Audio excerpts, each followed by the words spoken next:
정부가 내년 1월 1일부터 흡연율을 줄이기 위해서 담뱃값을 2,000원 인상하기로 했습니다. 담뱃값은 또 매년 물가에 연동돼 자동으로 인상되는데요. 하지만 흡연자들의 반발이 거세서 진통이 예상됩니다. 팽재용 기자입니다.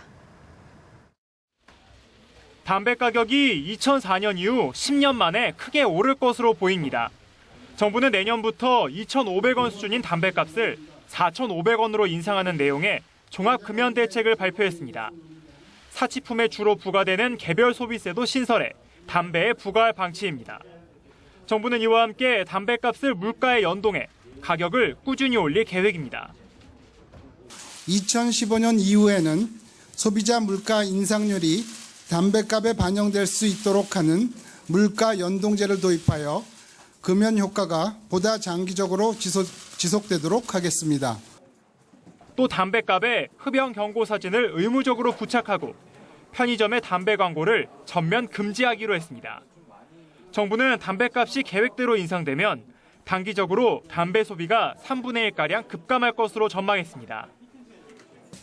현재 44% 수준인 성인 남성 흡연율을 2020년에는 29%까지 낮추겠다는 목표를 가지고 종합적인 금연 대책을 추진하고자 합니다. 하지만 이번 인상안이 사실상 증세라는 지적도 있습니다. 실제 담뱃값이 2,000원 인상되면 2조 8천억 원의 세금이 더 거칠 것으로 추산됩니다.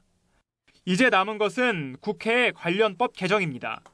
현재 여당은 담뱃값 인상에 상당 부분 공감하고 있지만 서민 부담을 이유로 반대 목소리도 높아 논의 과정에서 진통이 예상됩니다. 뉴스와이 팽재용입니다. 네, 이 같은 정부의 담뱃값 인상안을 놓고 여야의 우려와 반대가 적지 않아서 국회 심의 과정에서 상당한 진통이 예상됩니다. 새누리당은 담뱃값 2,000원 인상을 포함한 정부의 종합금연대책을 보고받은 자리에서 인상폭에 우려를 표시했고 특히 서청원 최고위원은 반대 의사를 밝힌 것으로 알려졌습니다. 새정치연합은 담뱃값 인상은 서민의 주머니를 털어서 세수 부족을 메우려는 꼼수라면서 인상 계획을 백지화하고 부자 감세부터 철회해야 한다고 촉구했습니다. 정부의 담뱃값 인상안이 그대로 확정된다면 세수가 전체적으로 2조 8천억 원 늘어나지만 지방세 세수는 오히려 감소할 것으로 전망됩니다. 정부는 담뱃값에 따른 흡연율 시뮬레이션 결과 담뱃값이 2,000원 인상되면 담배 소비량이 34% 감소할 것이라고 분석했습니다. 이때 중앙정부가 거두는 국세는 인상폭이 워낙 커서 소비량 감소 영향을 상쇄하고도 남지만 지방세는 상승폭이 상대적으로 적어 지방세수가 200억 원 줄어들 것으로 추산됐습니다. 네, 한편 이 같은 소식에 편의점에서는 담배 사재기 현상이 벌어지고 있습니다. 편의점 업계에 따르면 정부가 담뱃값 인상안을 공식 발표할 것으로 알려진 어제 하루 동안 담배 판매량이 일주일 전보다 30%가량 급증했습니다. 담배는 평소 매출에 크게 증감이 없는 상품인 만큼 이런 현상은 담뱃값이 오르기 전에 한꺼번에 사두는 것으로 풀이됩니다. 네, 그런데 최근 TV에서 접하는 국내 금연 광고를 보면 가끔 섬뜩하기도 할 정도로 수위가 셉니다. 네, 그만큼 흡연의 유해성을 알리려는 분위기가 확산되고 있다는 방증이기도 한데요. 그동안 금연 광고는 어떻게 변화해 왔는지 김민혜 기자가 짚어봤습니다. 폐암으로 숨진 고 이주일 씨가 생전에 출연한 금연 광고입니다. 담배 맛있습니까? 그 독약입니다. 광고가 나간 이후 70%에 육박하던 남성의 흡연율은 50%대까지 떨어졌던 것으로 조사됐습니다. 최근 TV를 통해 방송되고 있는 금연 광고입니다. 담배를 피우던 한 남성. 뇌혈관이 터지면서 결국 뇌졸중으로 쓰러져 뒤늦게 흡연을 후회하고 지금은 훨씬 더 힘들다는 겁니다.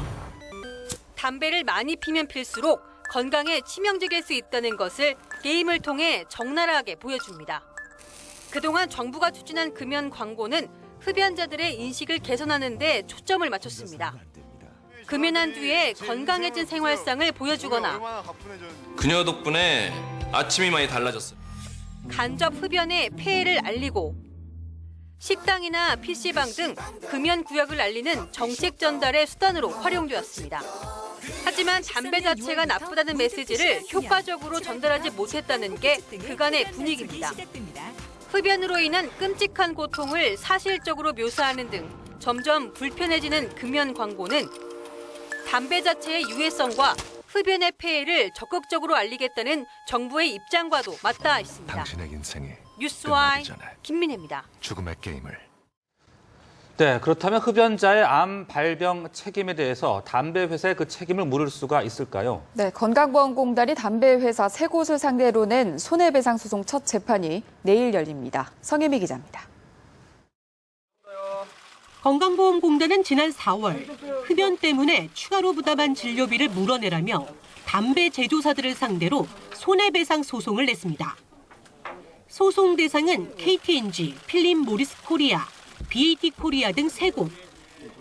20년 이상 하루 한 갑씩 담배를 폈고 흡연과 인과관계가 크다고 판단한 세계암에 걸린 환자들에게 쓴 진료비 가운데 일단 537억 원을 청구했습니다.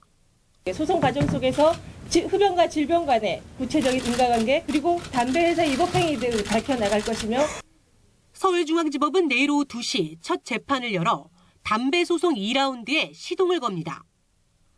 앞서 폐암에 걸린 흡연자와 가족이 KT&G를 상대로 낸 담배 소송 1라운드는 담배 회사의 승리로 끝났습니다.